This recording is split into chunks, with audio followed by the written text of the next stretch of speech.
Hi, friends. Hello. Happy Monday. Happy start of the week. Or if you're like me, it's Monday. I hope you had a good weekend. Let me know what you were up to. Hold on. I think I got rid of the chat box in my... One sec.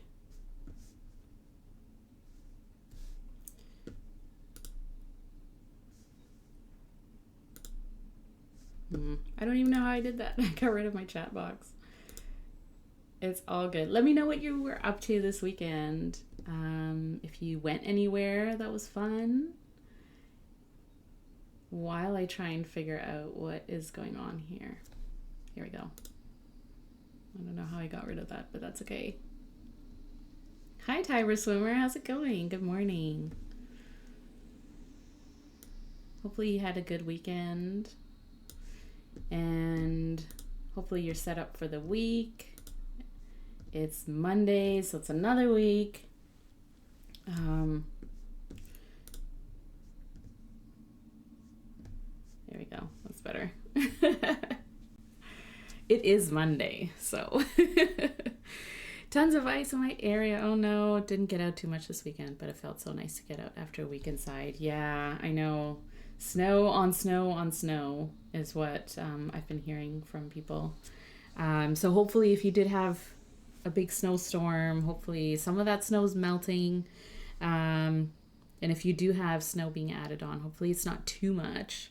And be careful in the ice. Ice is always dangerous, right? If it's black ice or if it's obvious. And careful for icicles.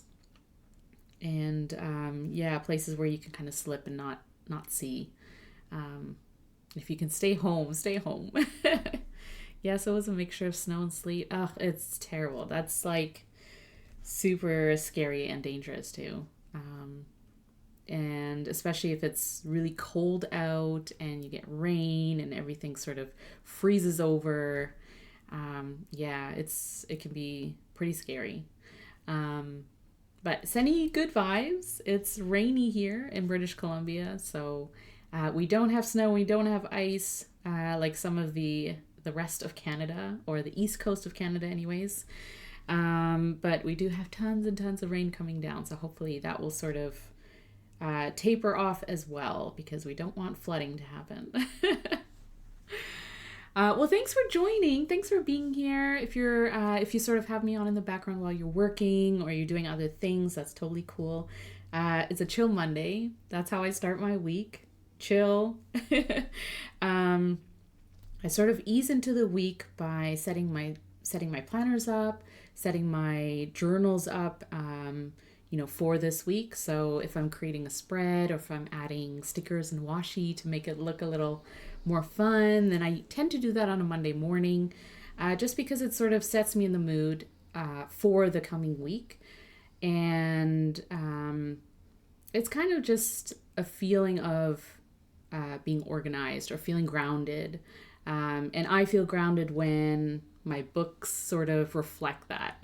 If I feel like I'm sort of backfilling and trying to tackle my tasks or to-do lists without having things written down, I personally just feel frazzled. I feel like I'm not in control of my week and of my day.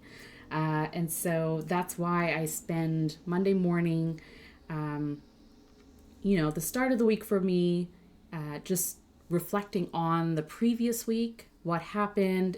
Are there any things that I need to close the loop on this week?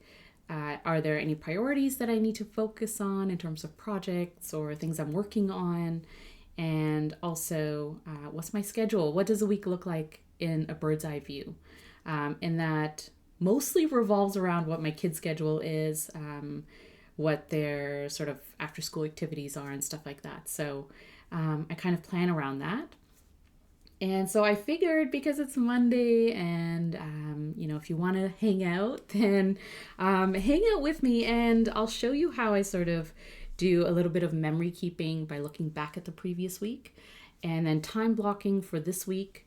And then I try and do a daily art or a daily drawing And I've been doing that off and on uh, for the last month.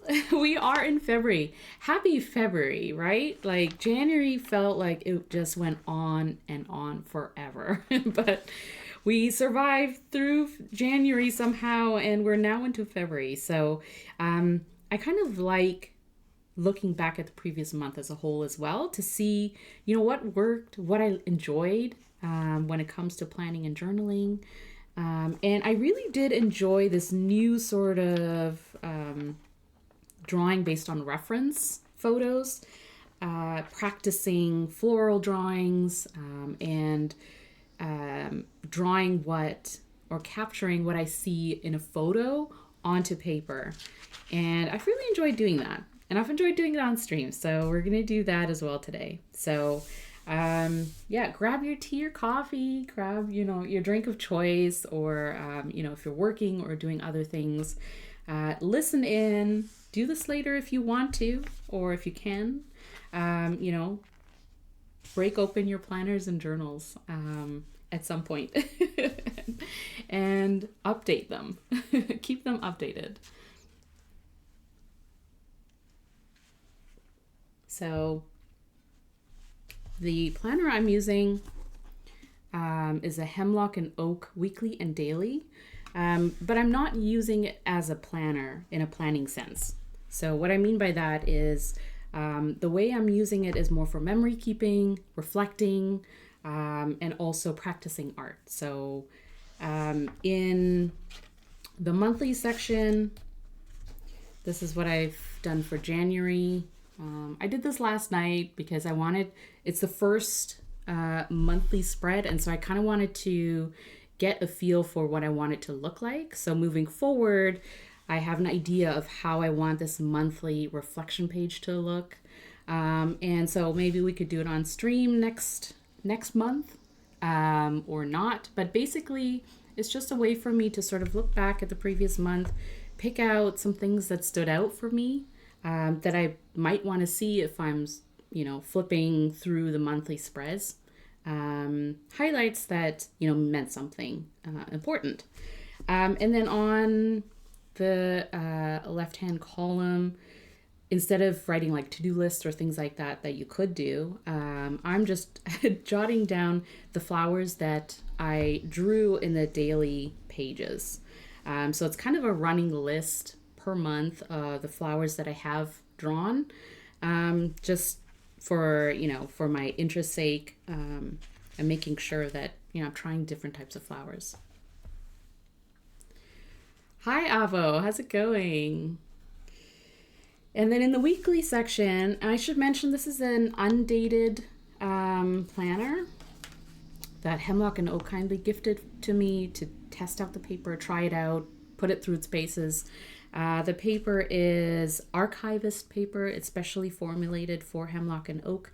This is their first year launching books or products with this type of paper. So they have notebooks and they have planners. It is very interesting, fountain pen friendly, ink friendly. I've tested pages here with all kinds of different stationery tools and supplies, and have really enjoyed the paper. So that's why I decided to use this planner for a memory keeping purpose, because then I'll keep it and I'll enjoy looking back at it. So I've used fountain pens in here, I've used markers in here, stamps, and haven't had an issue. So I'm good. How are you? Do they have dot grid A5s? They might. I'll share.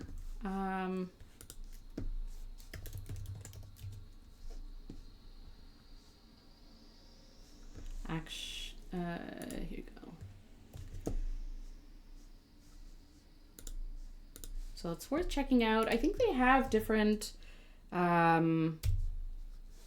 think they have different layouts of paper, and also they're known for 120 GSM, I think it is, like thick paper. That's their sort of usual paper type, and it's just for this year that they're they have a lineup of books with this archivist paper, which is 70 GSM, I believe. So similar to sort of Tomoe River paper type of offering.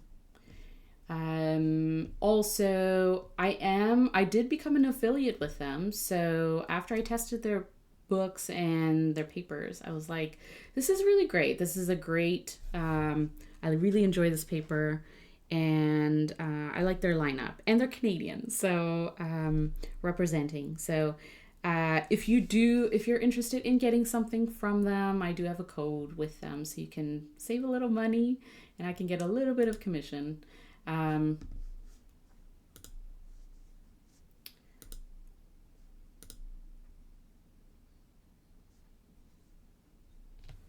So if you are interested, this is my affiliate. These are my affiliate links and discounts. So feel free to use any of those. Save yourself some money. And then the other thing I actually wanted to share is my latest post on Substack. So if you don't know, I do have a Substack blog, and I like to write sort of long form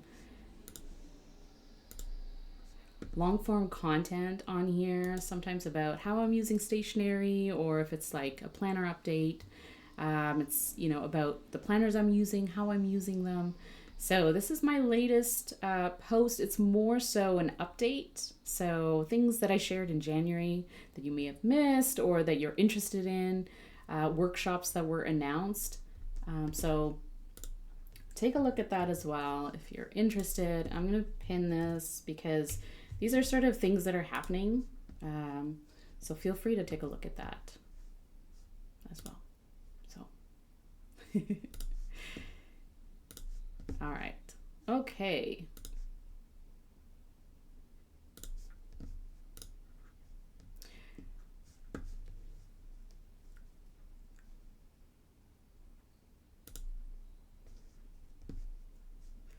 Oh, my current journal is a bullet journal, A5 dot grid Leuchtturm. Yeah, but always looking for ways to upgrade and try new journals. Yeah, that's awesome.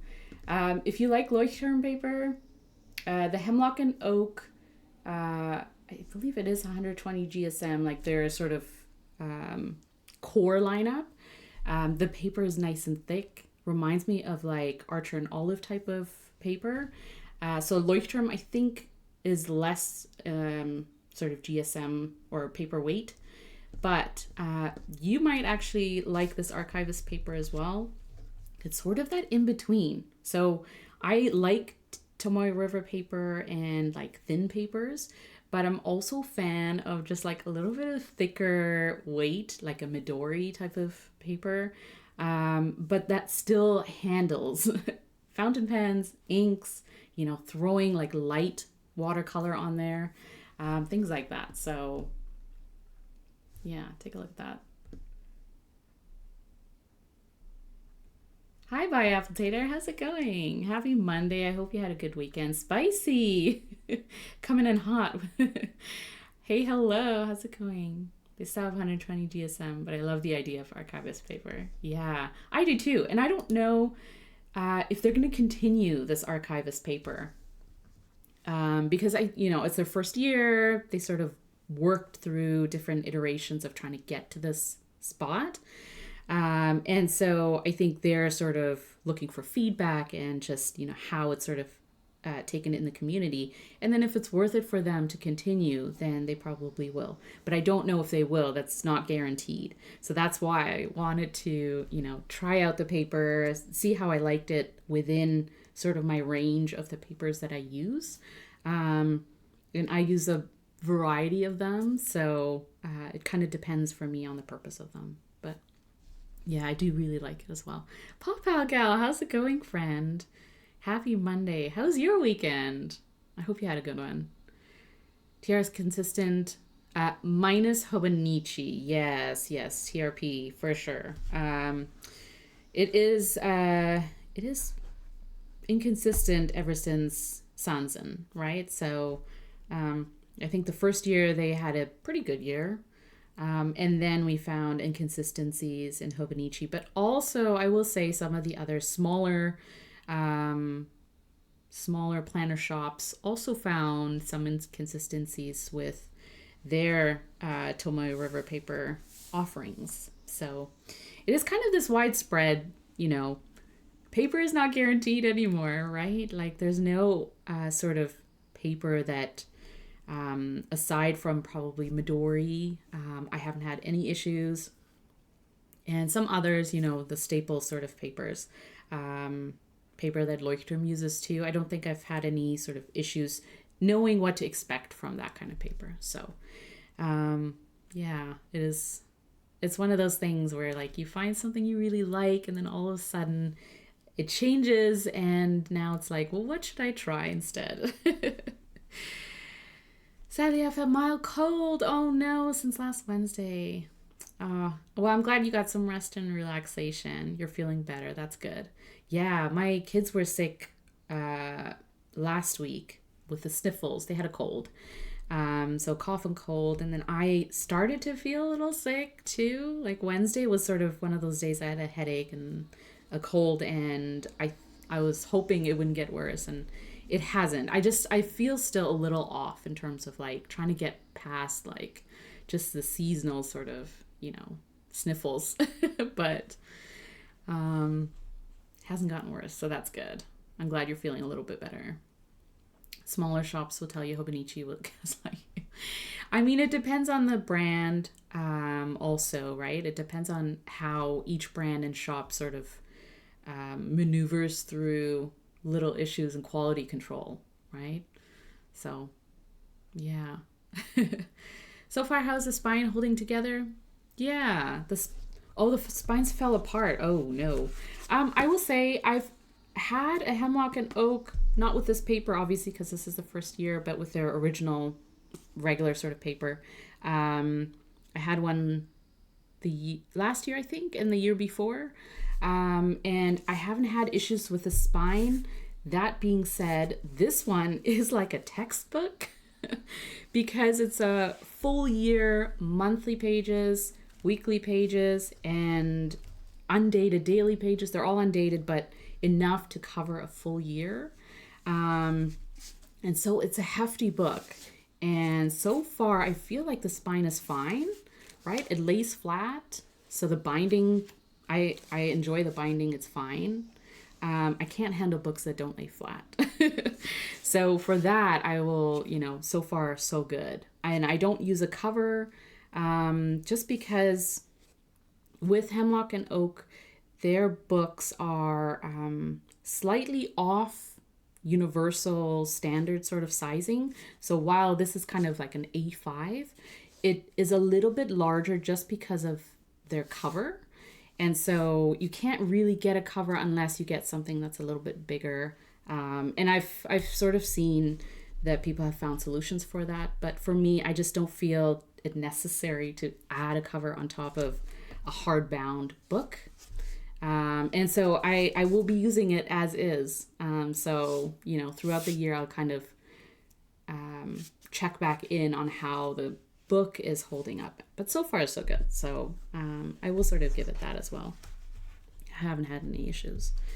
And it does lay flat, but as you can tell, because we're in the sort of the first part of this book, it does sort of, like you kind of have to push it down to get solid sort of writing surface.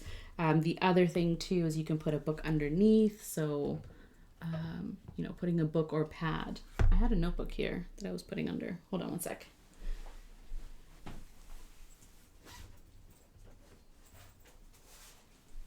There we go. So this is their notebook version, or just a notebook with the archivist paper.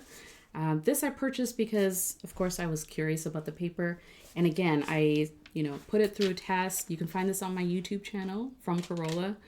And I tried stamps. I tried all kinds of different markers, brush pens, fountain pens, things like that. Found the paper to be really, really good. So, yeah, So I'm going to put something underneath just so that I have a little bit of surface.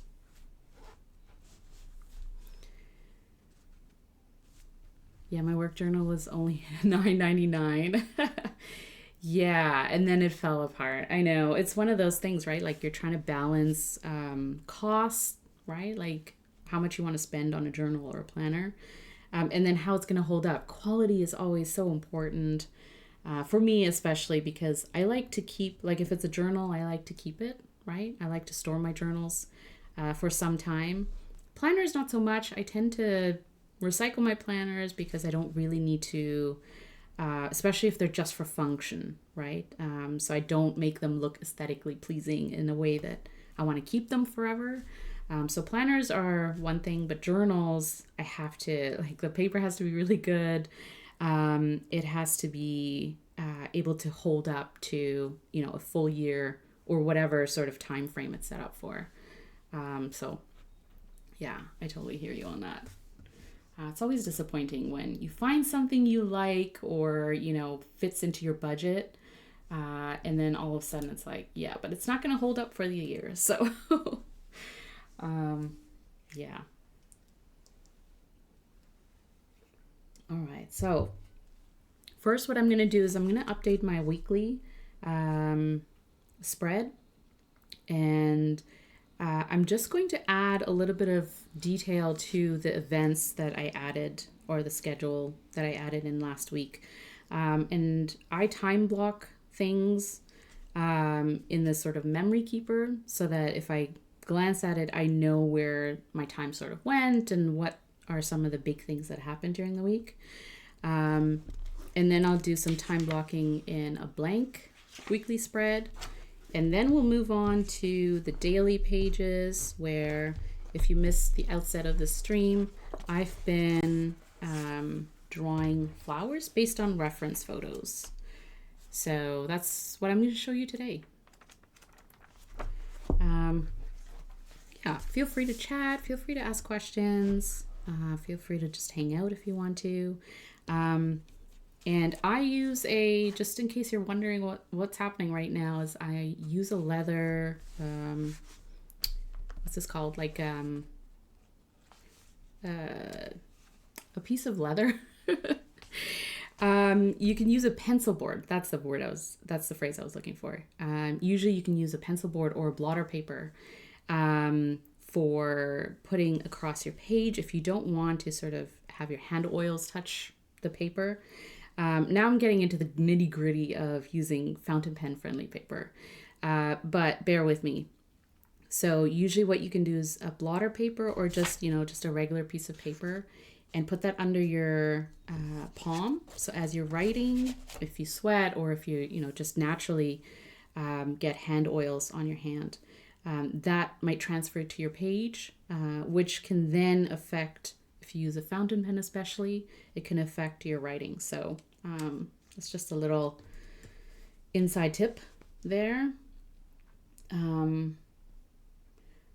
I am going to just add a little bit of information into my... So what I'm using is a Leonardo Momento Zero fountain pen.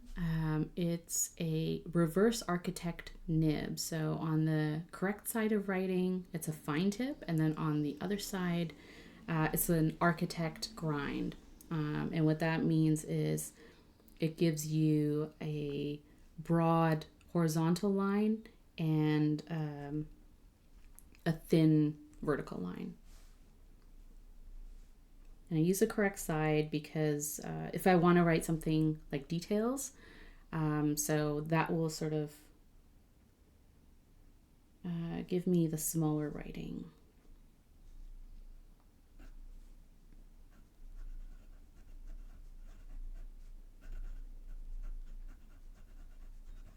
And then for headings or things that I want to sort of stand out, I use the architect side, and that's what I did for like writing these sort of headings, because then it stands out and it looks bigger than using the other side.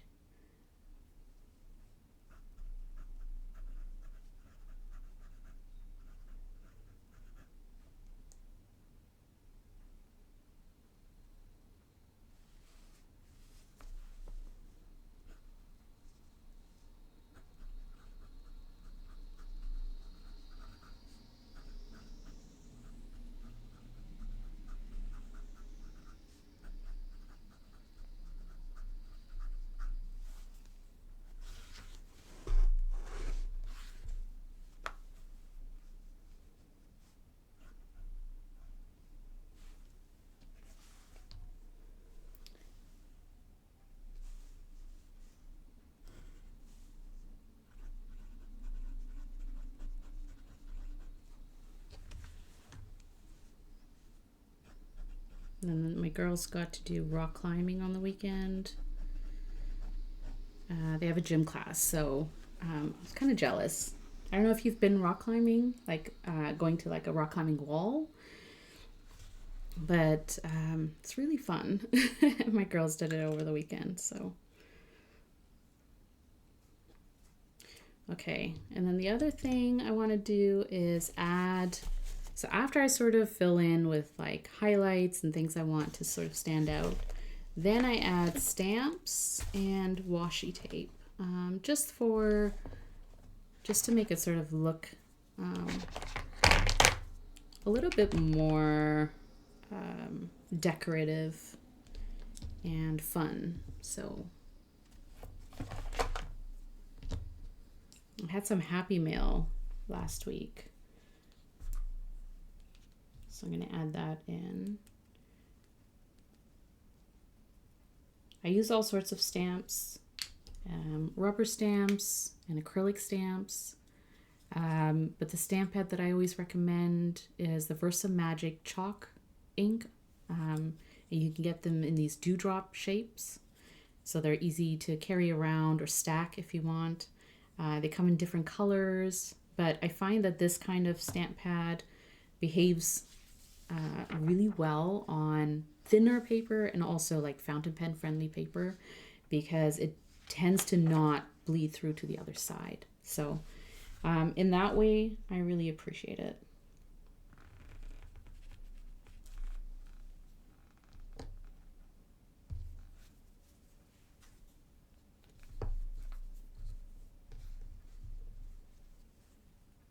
And the best way to apply a stamp pad ink to a stamp is to gently dot your stamp with the pad instead of pressing the stamp into the stamp pad, because then if you do it the other way where you're pressing your stamp into the stamp pad, you can get ink on places that you don't want the ink to be, and so when you stamp it on your paper, it's going to stamp all of those inky parts.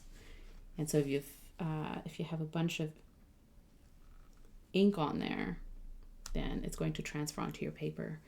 And then also if you're stamping the stamp pad onto your stamp, then you can kind of control the saturation, so you don't have like a bunch of sort of globby ink, an inky mess on your stamp. So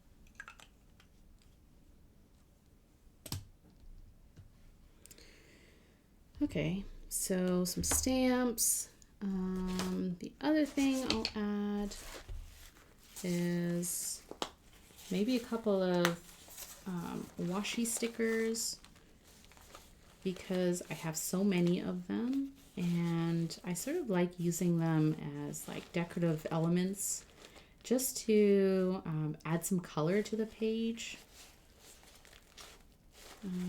Let's see. And since I kind of have this floral theme going on in this planner, I think I'm going to find a floral cutout.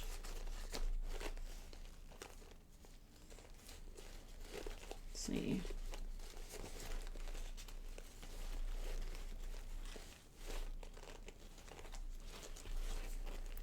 Or maybe something like this is really cute.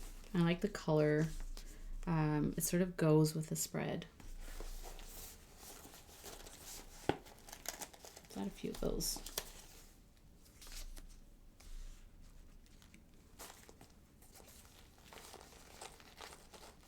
So yeah, if you collect washi tape, or sometimes if you get Happy Mail from friends,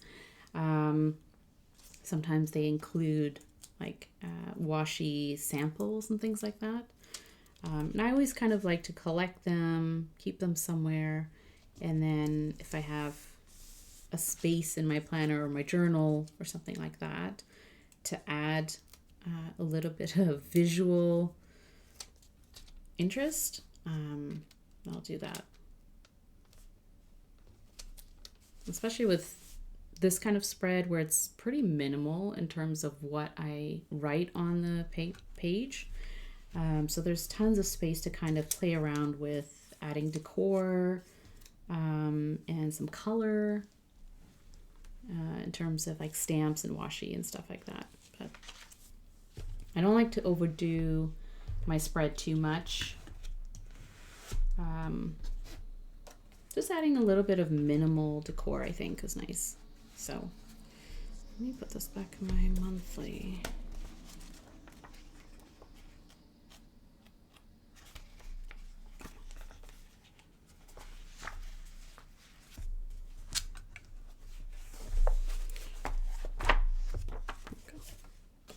So that's for last week. And that's how I'm gonna add. So then I'm gonna set up this week. Very minimal time blocking, just based on my schedule and what I have planned so far for this week. And then next week I'll come back in and then do what I just did. So I'll add a little bit of detail, or if something was canceled or postponed or something like that. No big deal, I'll just cross it out and move on. How do you clean a dirty journal? You wash it. I like that.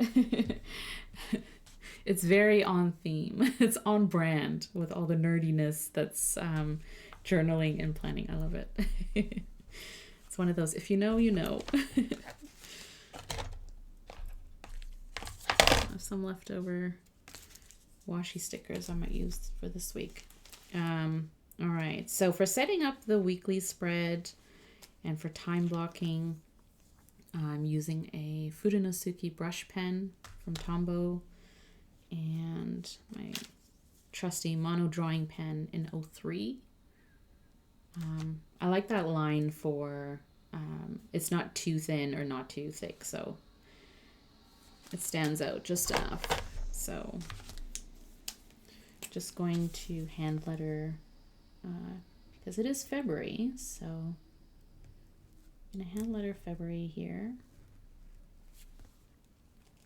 And then I'm just going to date the days. So today is the 2nd.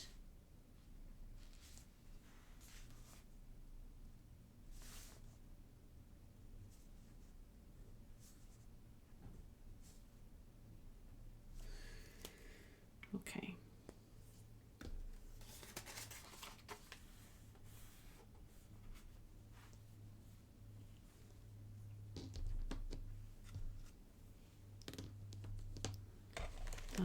And then I have for time blocking, how I sort of like to tackle that or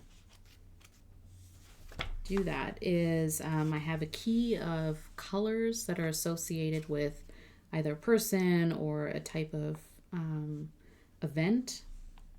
And so I go by these colors and I just highlight the blocks that correspond to sort of the timeline that they fall in. So that's just based on schedule.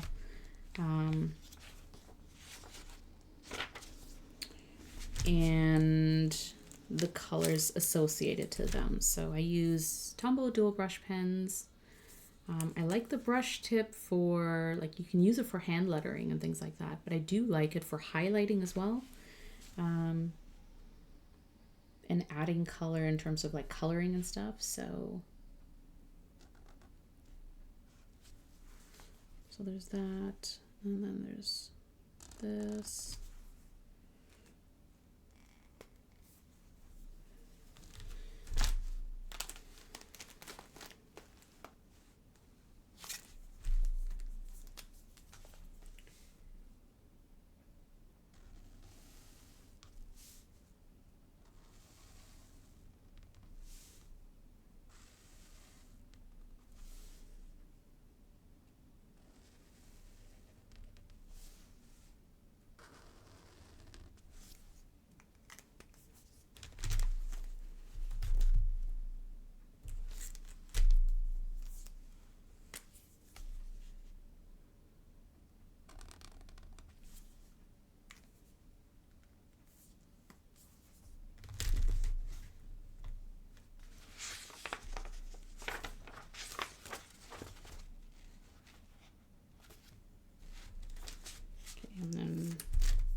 Twitch stream today.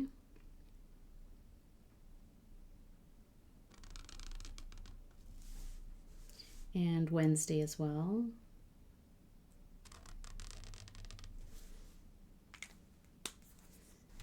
So come hang out on Wednesday, same time, same place. We'll do a little bit more fountain pen related stuff. So probably going to paint with fountain pen ink. We'll do like abstract floral art, which I like to practice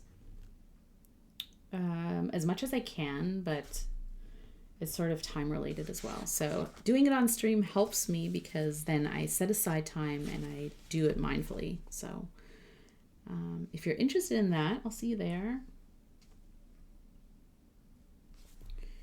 And last thing, I think.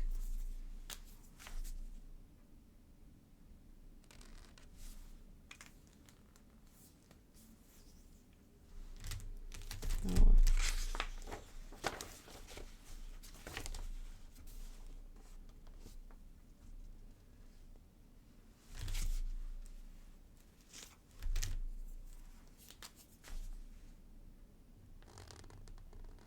It's going to go on for a little while. So that's kind of it for that. I'm also going to stamp this cute little cat face, cat head for Twitch streams. Actually,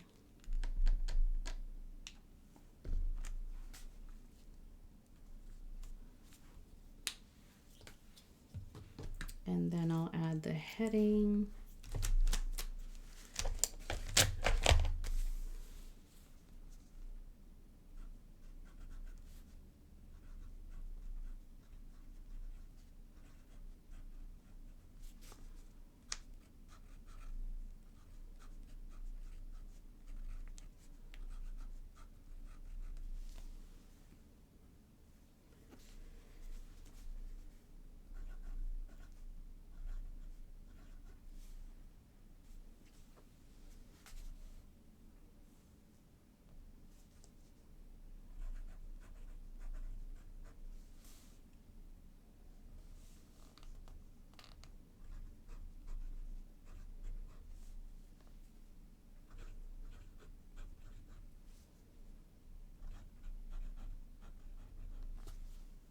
So I'm just going to write the headings and then I'll leave them as is for next week.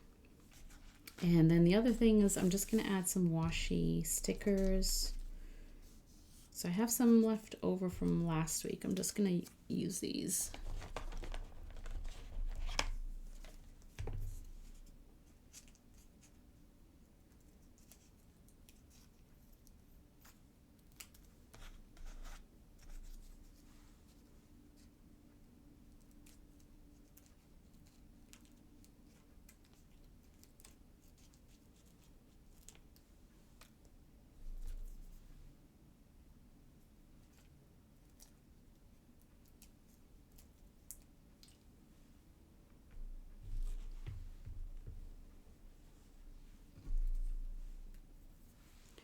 And let's see.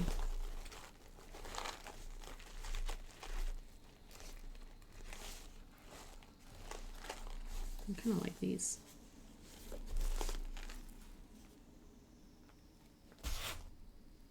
How about I'll add one of these ones.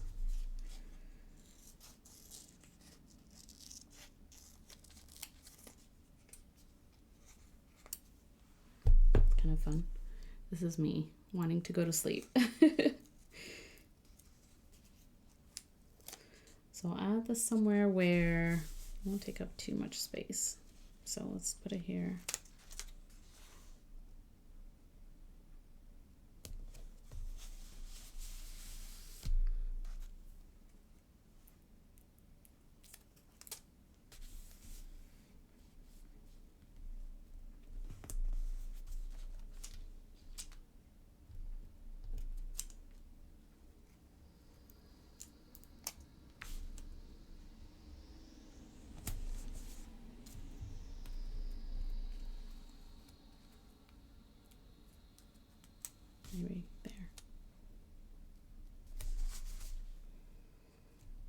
Okay. And that is the weekly spread, time blocked.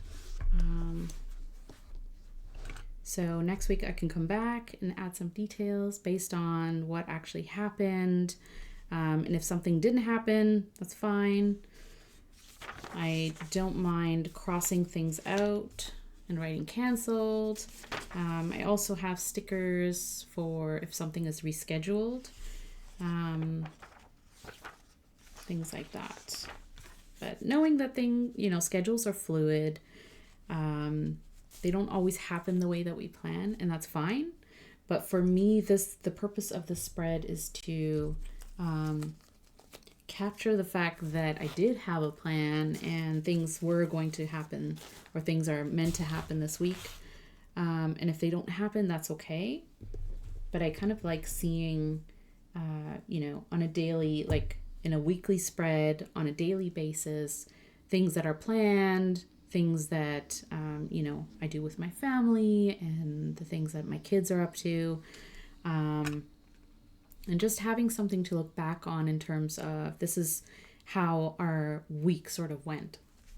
Because like I said, I don't really like to keep my nitty gritty planners because they're very functional. And if I kept them or archived them in a year or two from now, I just wouldn't understand what I was doing because they're all like, just scribbly or point form or things like that. So there's no real point in me keeping my planners. So this is another way of sort of keeping something documented in terms of, what was sort of planned for this week, regardless of if it happens or not. Cats. Yeah. I'm realizing more and more how much I enjoy watching people plan, journal, and draw more than doing it myself. Well, I'm glad you're enjoying watching it because sometimes it feels awkward for me to like show that on video because part of me is like, why would anyone want to watch it? It's like boring to me, right? Like boring to watch me do it. But again, I like watching other people do it. So it's sort of like a motivator in a way because it sort of shows, other people are using their stash, their stationery, their washi, their stickers and stuff. And it's like, it's an encouragement. It's an encouragement to see other people use it because then I feel more inclined to use it myself, knowing that like, yes, it is meant to be used. There are stickers meant to be used for decoration purposes and things. And they don't always have to be saved for, a moment in time that may or may not come. So using it just because you want to add a little bit of brightness or a little bit of fun to your page, there's nothing wrong with that. So seeing someone else do it is for me a little bit encouraging in that way, that I feel like, yes, I should take out my stuff now and do it too. So hopefully it encourages you as well. But now I'm going to tackle my daily page, which takes a bit more time and it's a little bit more mindful in that I have to sort of focus on it as well. So but I enjoy doing this. I enjoy this process because it's very relaxing for me in that I don't have to stress about, doing things or writing lists or things like that. I can just sort of, focus on the creating art and drawing and letting my hands sort of do the work without my mind having to be part of it. So it's inspiring, Sandy. I'm so glad you think that. Not at all. It's so relaxing and inspiring. Oh, good. I'm glad. So this part, for the daily pages, I use a book called Flower Color Guide by Taylor and Michael Putnam. And it's basically just sort of a reference book of flowers and really nice photos of all kinds of different botanicals. And I really like it just flipping through it because it's very inspiring and colorful and gives me sort of ideas of different flowers to draw.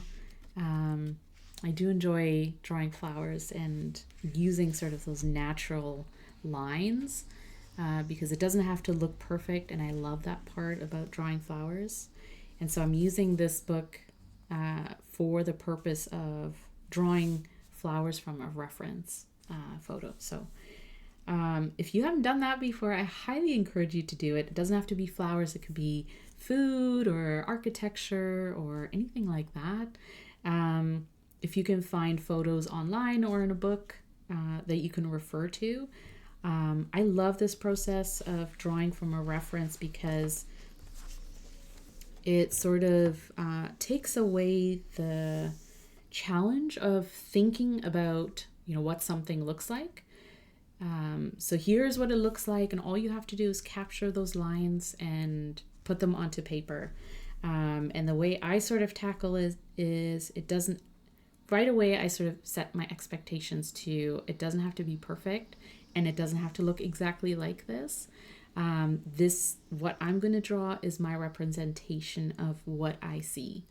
And so if you kind of come at it from that angle where it doesn't have to look exactly like this, then I think it takes off some of that pressure. Because if you wanted it to look exactly like this, you could take tracing paper and you could put it over this and you can draw it exactly the way it looks. I think the art and the beauty of capturing something like, what you see and putting it onto paper by redrawing it is that you're adding your unique style to it. You're adding sort of your, the way that you see things, and that can be subjective sometimes. And then also you're practicing, right? So you're sort of allowing your hand to dictate what those lines are going to look like. So, yes, you're seeing something, but that doesn't mean your hand is going to draw it exactly the way that you see it, right? There's a connection that you kind of have to work on. So I love the practice of doing that, and just, setting the expectation that it's not going to look exactly like this, and that's totally fine. So, but I have pre-picked what I'm going to draw. Sometimes what I like to do is I randomly sort of open up a page and I try and draw that. And that's kind of the fun in that, is that you don't know what to expect. So it's a surprise, and I love that challenge. But for the purpose of the stream, I pre-picked something to draw because I got the markers and the colors that I would need for this. So I'm going to draw a Gerbera daisy. So I'll draw both of these. And I'm going to do it with dual brush pens from Tombow. And the way I actually do this is a little bit different than what you might expect. So instead of directly adding color to the page with the markers, what I'm going to do is I'm going to transfer those colors onto this blending palette, which is also from Tombow. And then I'm going to pick up those colors with a colorless blender. N00, this is a marker that has no color on it. And a lot of times when you get a set, like a Tombow marker set, sometimes they have this marker in there, like this pen itself. And I've, sort of collected them and didn't really feel a need to use them. And so I'm intentionally using it for this practice. Just so to sort of, use it myself and get in the habit of how I can use it. And then also because I'm doing it on stream. So, maybe if you're curious about what this colorless blender is and how you can use it, here's one way of how you can sort of use something like this. And so what I do is I add the color directly onto this blending palette just by coloring on top of it. And so you're just transferring some of that color onto here.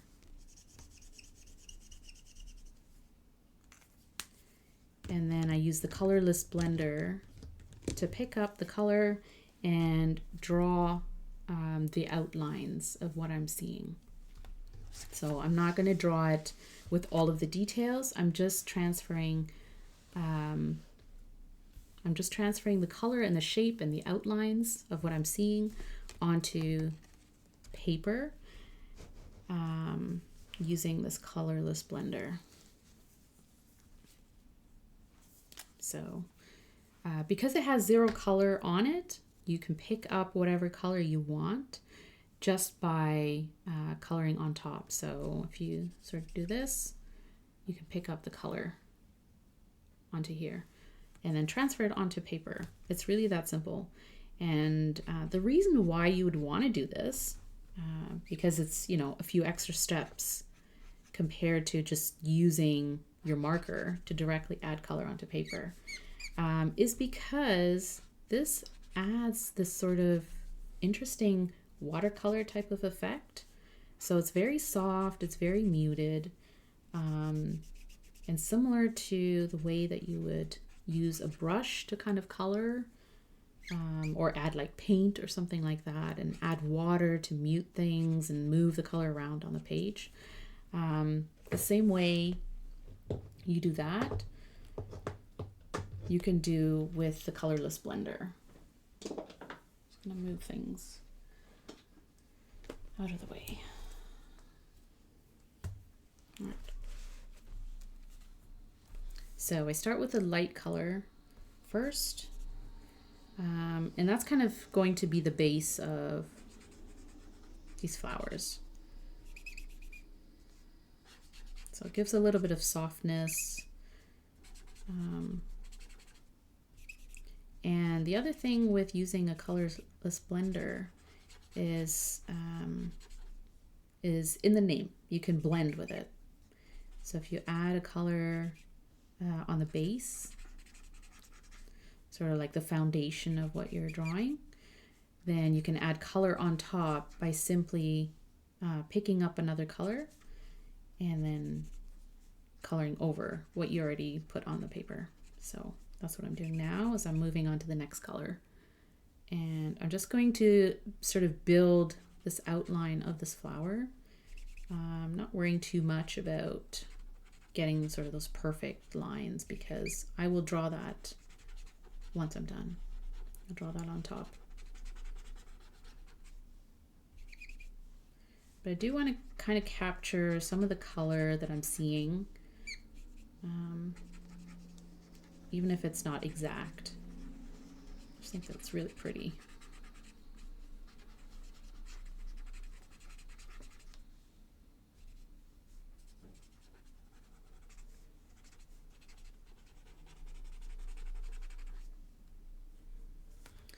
And then once I kind of have a little bit of a base layer,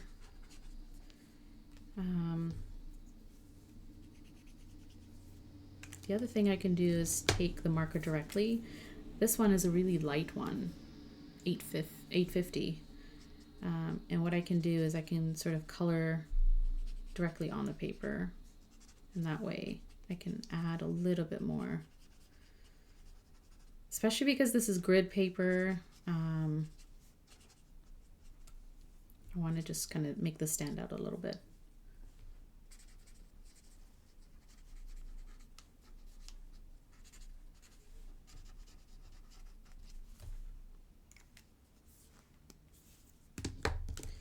And then this one is a really bright green, 133. And I'm just going to add that in the middle. So a little bit. Then I'm also going to color it in with this blender.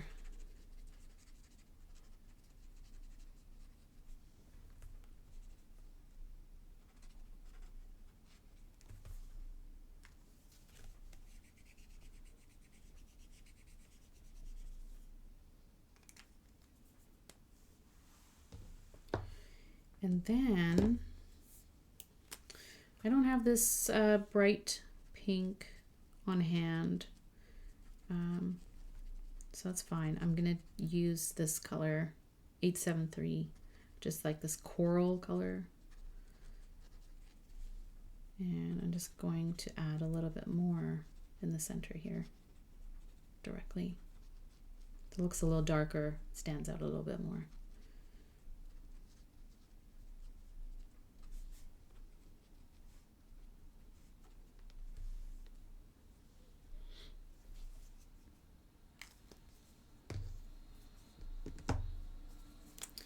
And then for the stem, I think I'm going to add a little bit of that light green, the bright lime green on the stem. Then I'm going to blend a little bit of this dark green with it.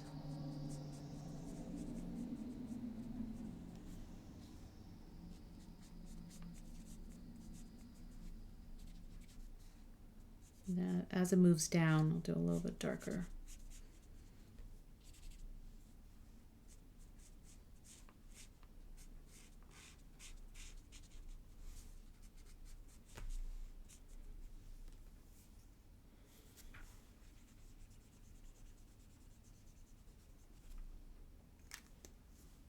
So you can see the difference between transferring the color onto paper with this colorless blender versus doing it directly with the marker, because it looks very soft, it looks very muted, similar to if you were to use a paintbrush. So it's that kind of effect. And if you want to achieve that kind of effect, then you know, play around with this colorless blender type of marker and see what you can kind of achieve with it.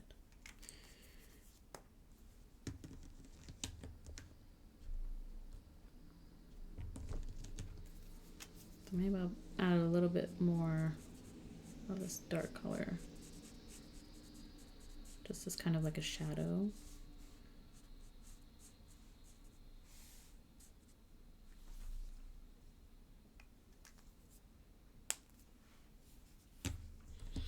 I think I'm going to make the petals a little bit longer here, because otherwise I have to use some of that white space, which I also don't mind doing, but I think I want to pull out some of this color in here. Again, I'm just kind of coloring in outlines and not necessarily each individual petal that I see.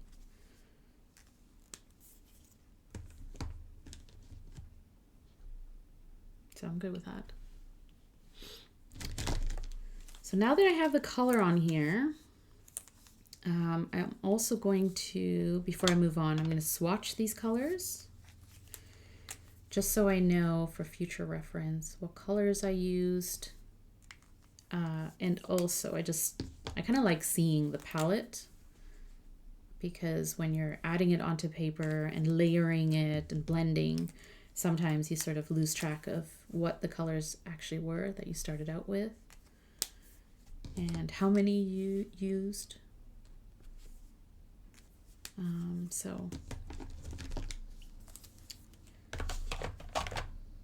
Okay. And then for drawing details,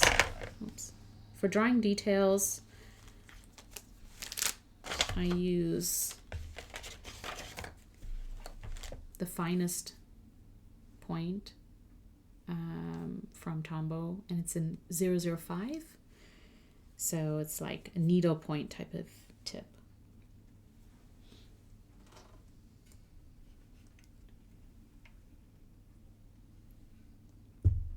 So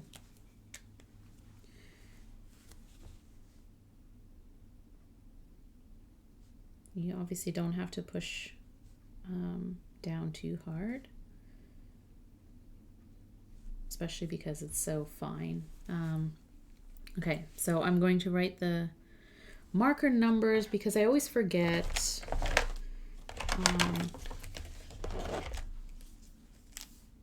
what markers they equate to. So 850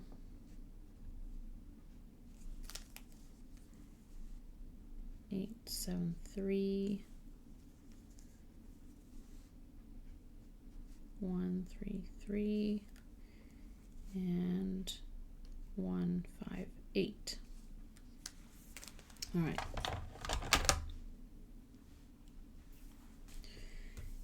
just going to draw a little bit of the details because I have the color, which is helpful for me knowing sort of what those or what goes there. And so I know like this is the center, and these are sort of this is where the petals start. And then I just kind of draw from this reference. So what I see, some of these petals that stretch out. And I break it down into basic shapes. So it makes it a little bit easier for me to understand what I'm looking at and how to capture it. Because otherwise it would be very hard to draw something like this. Because it's very complicated in terms of the lines and how they sort of form too. But if I can break it down to, you know, these are long ovals or these are teardrops or something like that, it makes it easier. I also do quick lines. I don't like to spend too much time on it.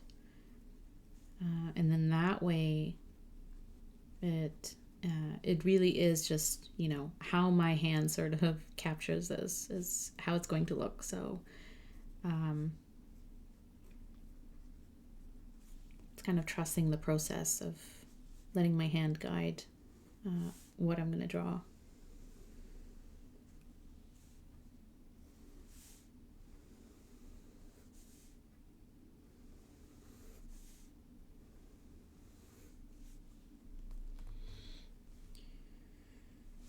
I'm going to draw some lines as well.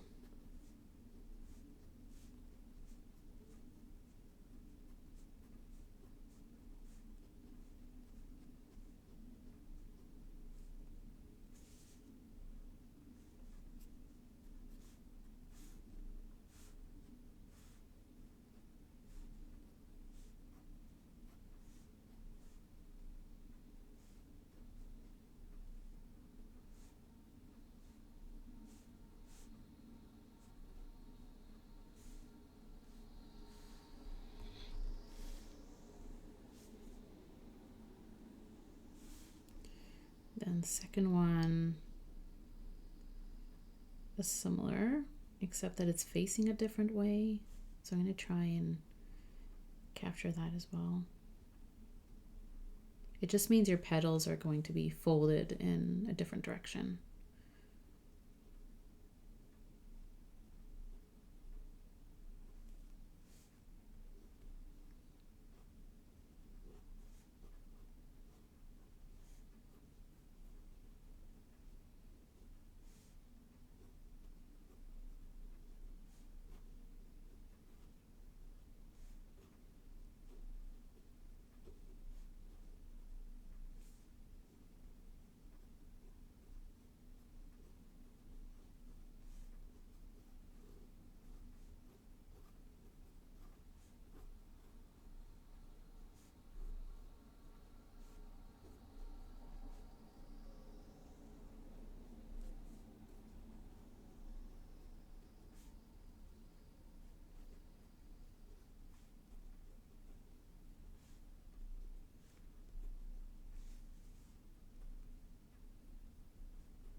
Some of these are folded over.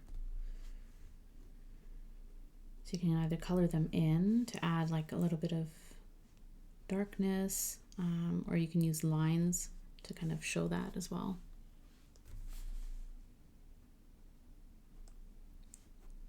So I have a little bit of shading and shadow on the side.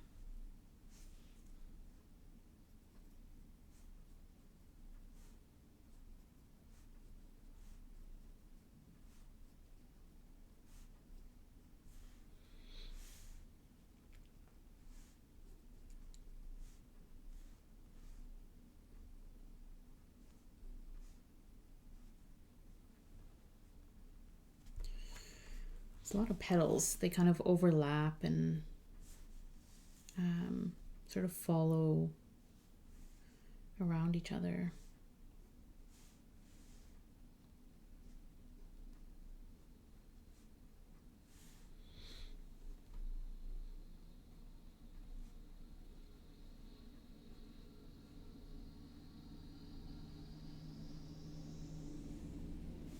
So that's kind of it. It's as close as I'll get it. Thanks, Papa Gal.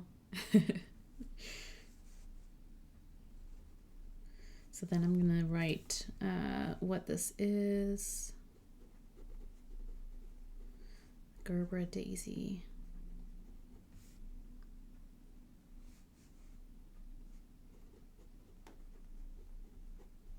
An apricot.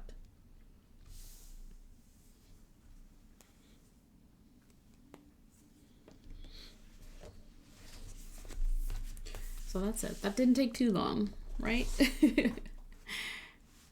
And it's a simple sort of drawing exercise, using color, using markers, trying out a different technique to get the sort of effect that you might like.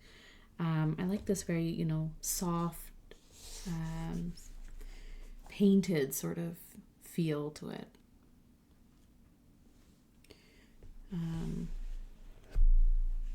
I'm trying to capture the different colors and but again, like I said, it doesn't have to be an exact representation in terms of color or lines or you can draw another, you can add another flower in here if you wanted to, like make it your own in terms of this is your time to sort of practice something and enjoy it as much as you can, right?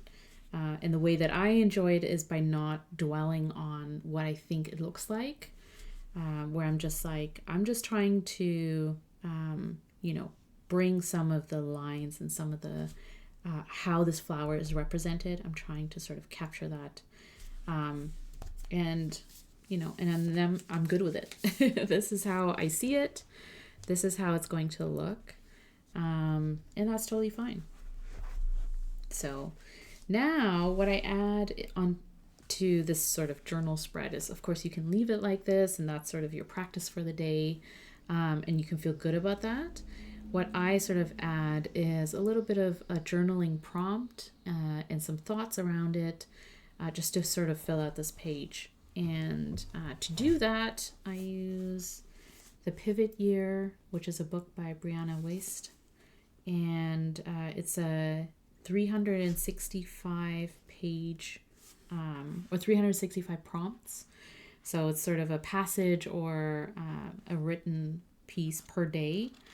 And it's just to get you sort of to think about things, to be introspective. And I thought that's kind of a great way of using sort of the prompt idea for a daily journal spread. So you could do something similar. You can find actual prompts, like online you can find sort of questions or thoughts where you can think about it and journal your perspective or what thoughts it sort of brings up. And it's a kind of nice way of practicing journaling for the sake of just writing your thoughts, your perspective, the way you sort of see things based on your experience, things like that. So for me to do that, I just, go by day. I started this book a few years ago, I think, a couple of years ago. I just didn't get through it. So that's why I'm sort of, I'm already, past a few pages. I'm on day 80 in this book. So I'm just going to keep going. And I know that I'm not going to be able to do this every single day just because, traveling and stuff like that. And I'm okay with that. So it's just a way to journal about something and it not be super personal or based on what's going on in my life for that day. Of course, January. Here we go. This is why I feel like January just lasts forever. But it's okay. So we're on day 80. I'm on day 80 here in this prompt.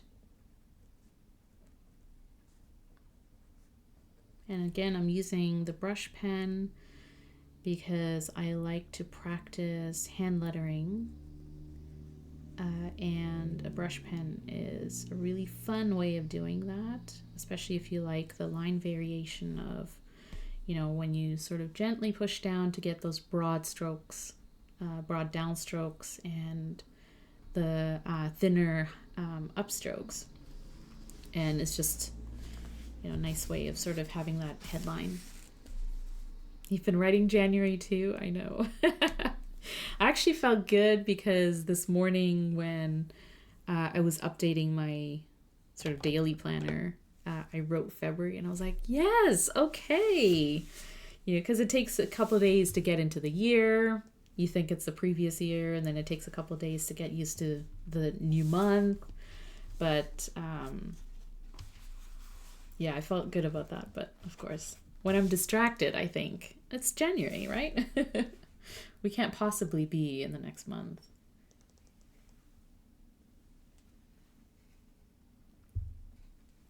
But it's fine. It's all good. At the vet, I wrote something if I didn't feel... At the vet, at least I write something if I don't feel like writing. Yeah.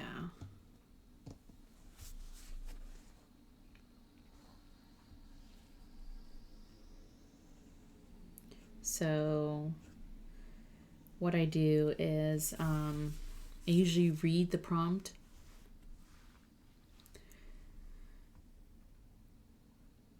I missed a few things. I keep a separate journaling notebook for my reading adventures. What I think about when you read. Oh yeah, that's a good idea. How it makes you feel and stuff. Yeah, capturing it as you're reading something. I love that. That's a great idea. Yeah. Some people will tell you write every day. I honestly disagree. Yeah. Well, I personally write every day, but not because I have to. I just love writing. I love the experience of writing. And even if I don't have anything to write about that day specifically, I like sort of, you know, I like writing prompts. I like writing just what comes to mind kind of thing too. So for me, it's just the practice of putting pen to paper. I think I really enjoy that. So I say for my use case, yeah. If you can put a purpose behind it, even if it's, you know, yeah, you're writing about what you're reading or something like that, that's kind of fun too. So what I do actually with the prompt is because sometimes I'll come across something that's like, I'm not going to flip through, but sometimes I come across something that's like a sentence or two, and I will copy those down. But if it's like a really long passage, I'm obviously not going to write all of this down. You can, but I don't want to. So what I do is I just pick out one or two sentences, and then I transcribe it using the architect side of the nib. And so it stands out in block writing. And then what I do is I kind of put some thought to it and write my perspective or what comes to my mind when I read that. And yeah, so that's how I kind of tackle this.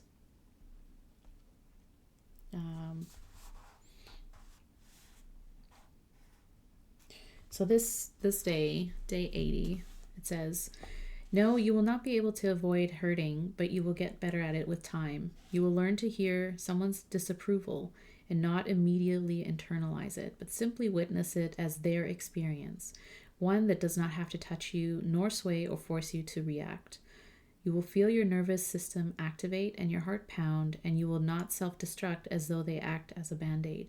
as though it could soothe you in some masochistic way. You will sense when you are tired and burnt out, and you will decide to love yourself enough to resist the urge to keep engaging and simply rest. You will learn about yourself enough to know when you need quiet, when you need connection, and when you need nurturing in the most basic ways, and you will learn how to give that to yourself. You will be rejected, and it will not end you. It will not initiate your own internal collapse. No, you will not be able to avoid hurting altogether, but you will become better, able to weather it in time. I kind of like that. I feel like it's very poignant for what we are just collectively sort of facing recently and over the last little while, I think. Just, negativity and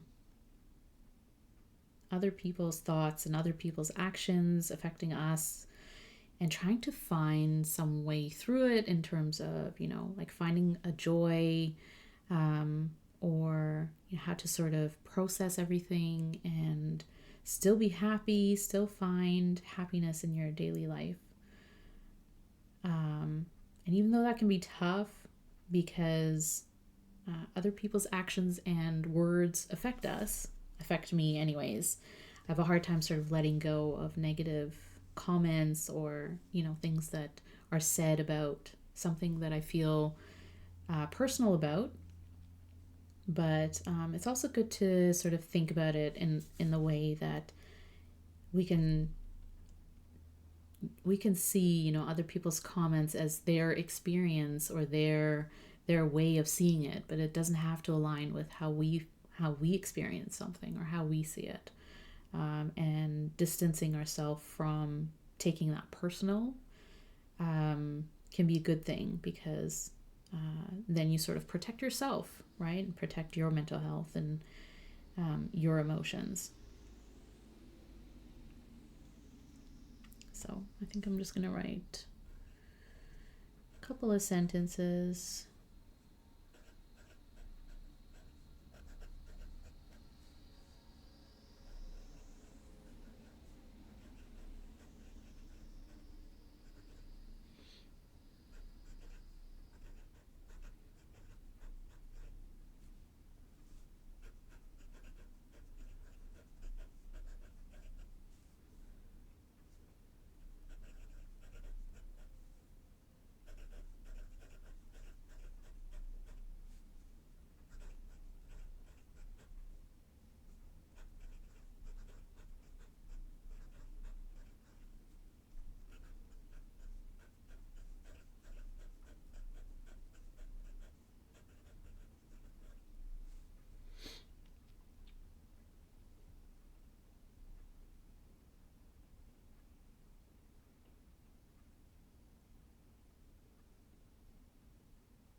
Sometimes my day is uneventful and my feelings stay the same. I don't write. Yeah, to not repeat yourself. Sometimes you don't feel like writing about the things that bring us down either. Like, sometimes it's a little tough to write about things that affect you. Like, why do you want to rehash things, right? Although I personally feel like if I write down the things I'm feeling, especially when I'm feeling down or, when I feel like something is hard. I sort of work my way through those emotions by writing them down, even though I may not like it.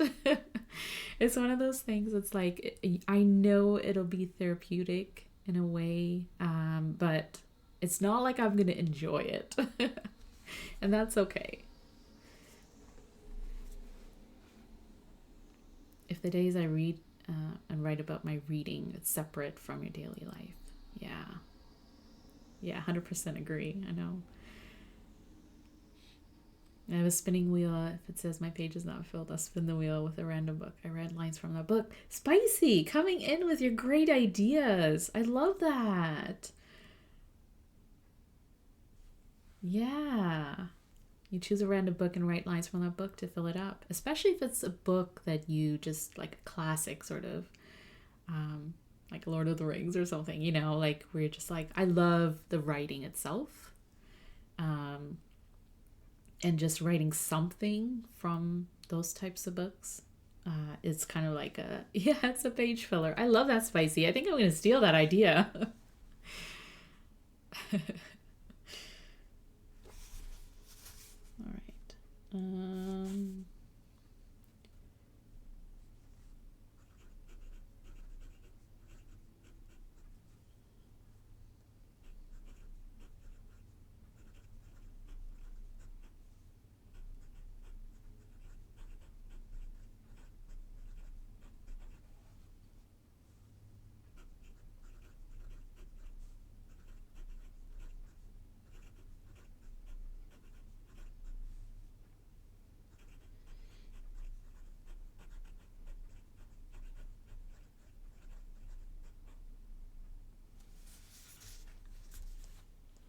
It's fun to do. Yeah, I bet it is.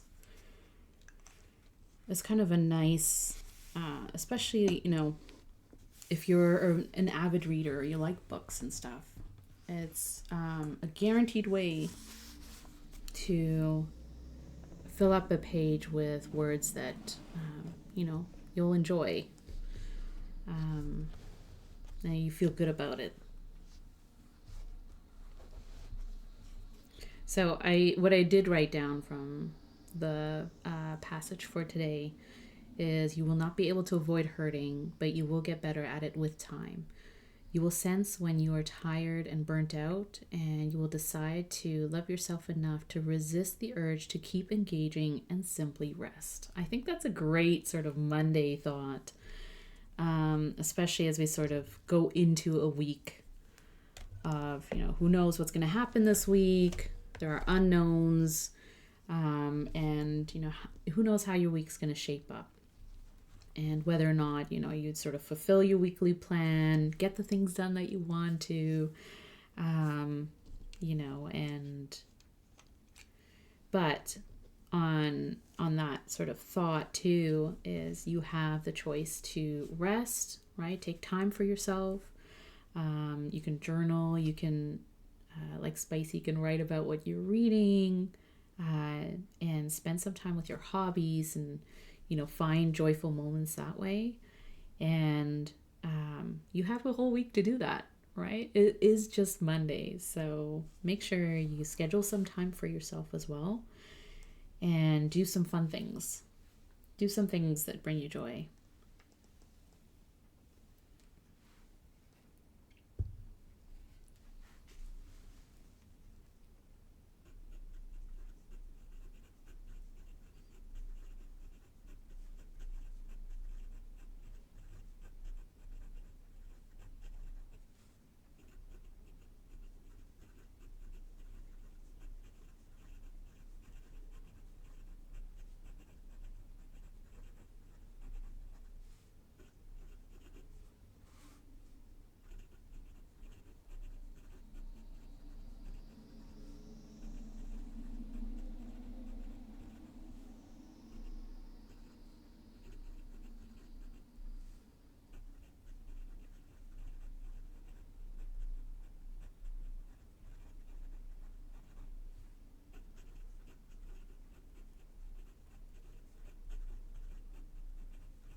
Cool. All right, so I kind of just like how, especially if you fill your page with a drawing or something visual, I like journaling around it so that, you have something visual and then you also have words. And to me, it doesn't really matter what those words are for the purpose of this book anyways. There was no real purpose to what I would journal about on these pages. And so just sort of filling it with words that kind of flow with the visual drawing. I like that look. And I think it's a nice practice just to write things down. So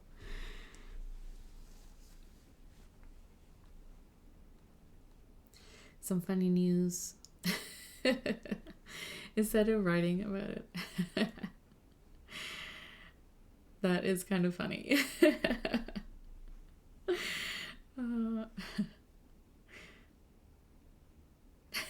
Sister called to see it. Oh, that's funny. Oh, man. Well, that's kind of it. I like it.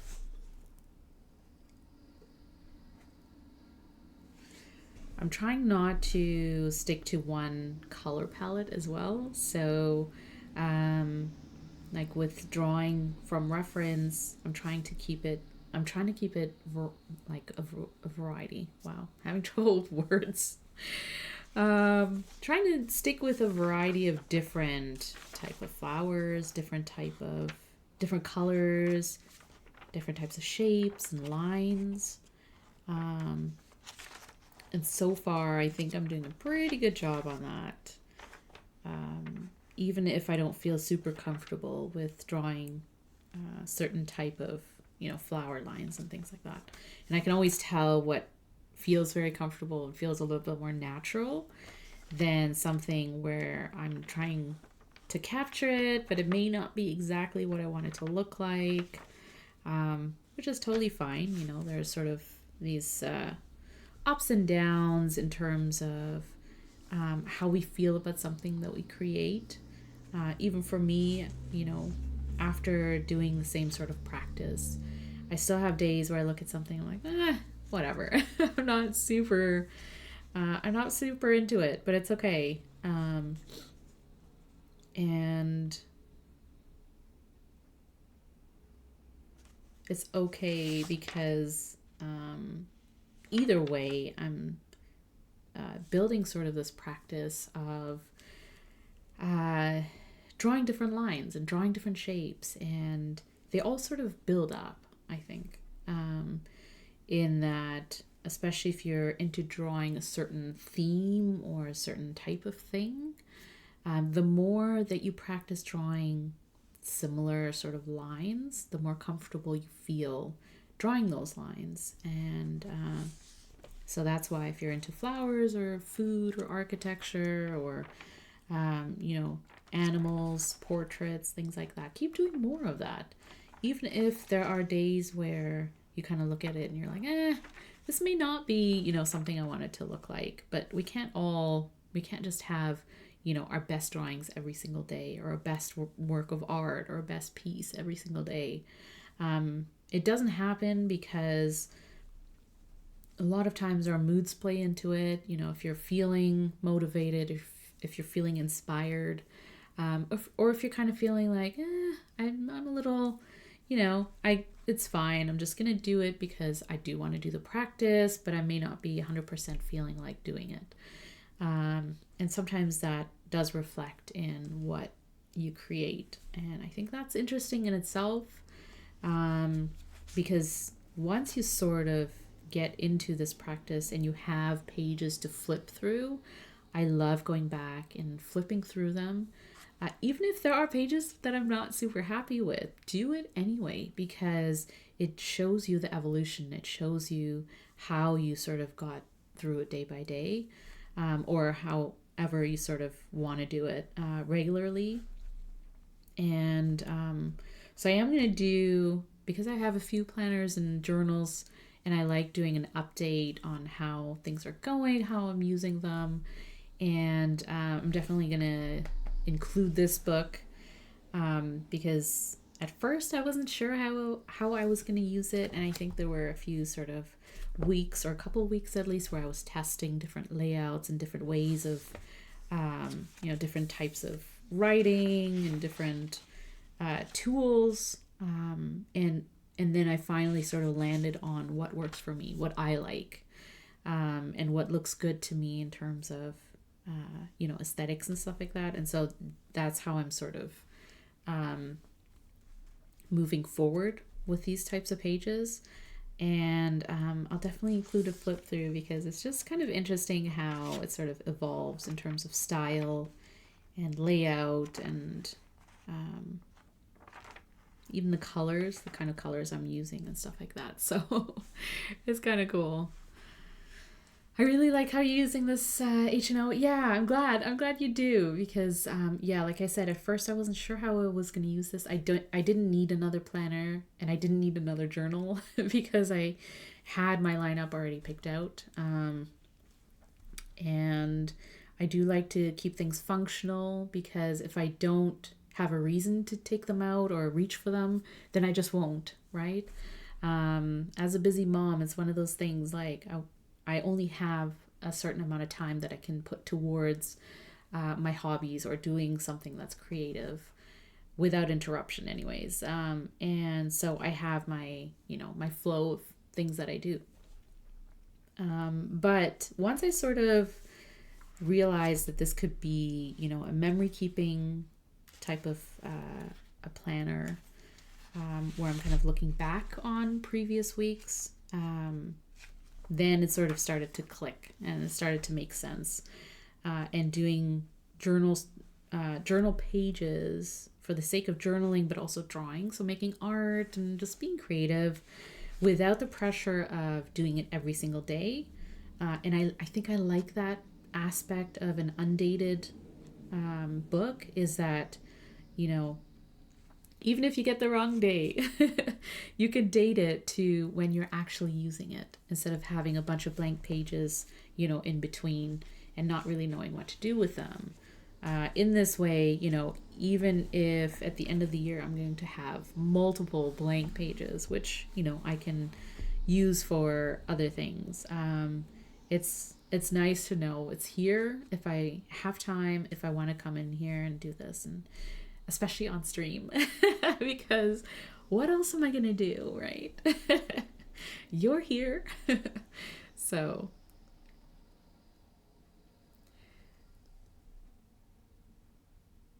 just reading your messages, spicy.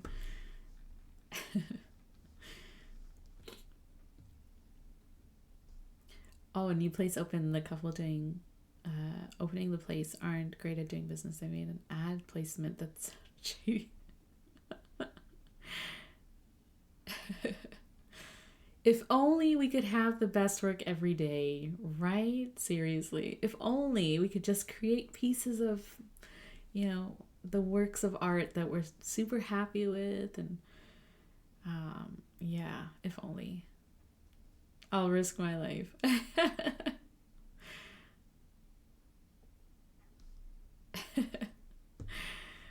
I was the first or second customer, so I got a freebie. That's awesome. Yeah, I'm glad you did. That's so cool. Anyways, the other thing that too I like about doing this when I can anyways is documenting the colors that I'm using and stuff. And it's just kind of interesting to see the variety of colors, how colorful or how muted some of those palettes can be, because I am basing it on specific flowers and trying to sort of get the right colors. Anyways, as close as the markers will get me. So that's kind of fun as well. But not thinking too hard about it and not taking it too seriously, I think, is the way to go. But yeah, I like it. So weekly time blocking spread. So setting it up for memory keeping or post planning for next week. So next Monday, I think I'll be able to stream again. So come join me again next Monday and we'll do a little bit of memory keeping and set up the next week. And then we'll do a little bit more floral drawing because it's really good for me to continue this practice, right? And that's the whole point of starting a practice, is to continue and keep doing. And it's not so much about getting better at it, especially when you're drawing from a reference and you're changing it up, because, you know, the next day will be something else. And but the point is to keep doing it and feel comfortable with it. Make it a habit, especially if it's something that you feel really good about, if it brings you joy, if it helps you relax and sort of sets your week up or whatever, your day, whenever you sort of decide to do this.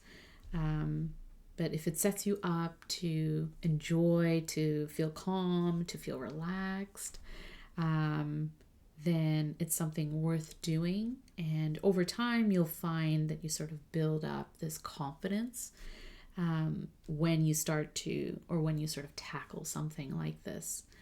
And I find that even though sometimes I find it challenging at first, especially if I sort of pick a random flower to draw, it's sort of throwing me off just with trying to, you know, it's like, surprise, you're going to draw this today. But at the same time, I'm trying to feel more comfortable with that kind of feeling.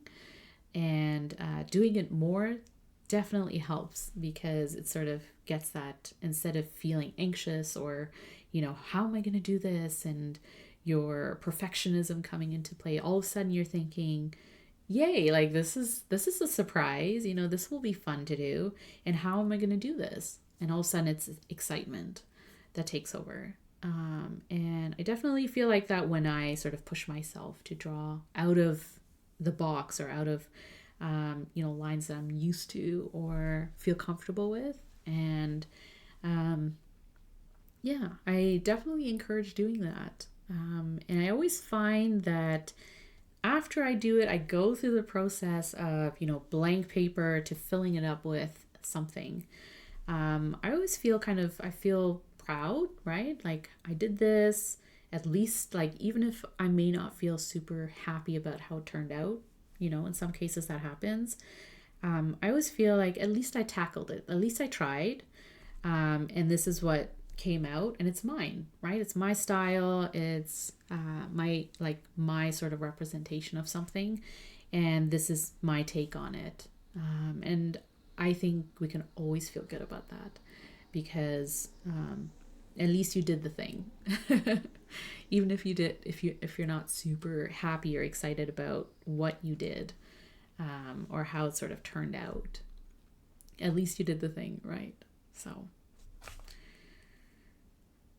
yeah, it is a great way to do it, Spicy. I'm glad you got some freebies. And we'll hydrate. And yeah, have some tea or coffee or water. Yeah, that's it, friends. If you have any questions, let me know. If you want to chat about anything, let me know too. But otherwise, I will give you back I'll give you your day. You go about and do some journaling, do some drawing, do some art. Take out your planners and your journals. You know, don't ignore them. Use them. Get the most out of them. And change it up if it's not 100% working for you. Then change it up. Do something exciting in it. Do something unexpected. You know, it doesn't have to be the same thing over and over. And it doesn't have to be the same layout or the same spread. It doesn't have to be the same paper that you're used to or the same tools.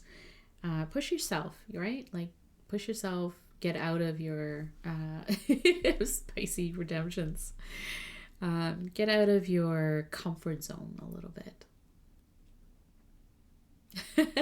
Thank you for always ending on positive and important tips. This is me just rambling, Pop Out Gal. I don't know what else to say. This is me just rambling and talking to myself about like, just remember these things and you'll be okay. But no, I do wish the best of, I hope you have a great week, and I hope you sort of, you make time for yourself, do some fun things, do some art, do some reading. Have a good one, Sandy. Thanks for being here. I have the best rambles. Yes. Nailed it. Thanks, Pop Out Gal. You're always so encouraging and supportive. I love it. And I appreciate you all. Thank you for being here, for joining me. Thanks for making my Monday so much brighter. Even though it's gloomy and rainy outside and it could be snowy and icy where you are.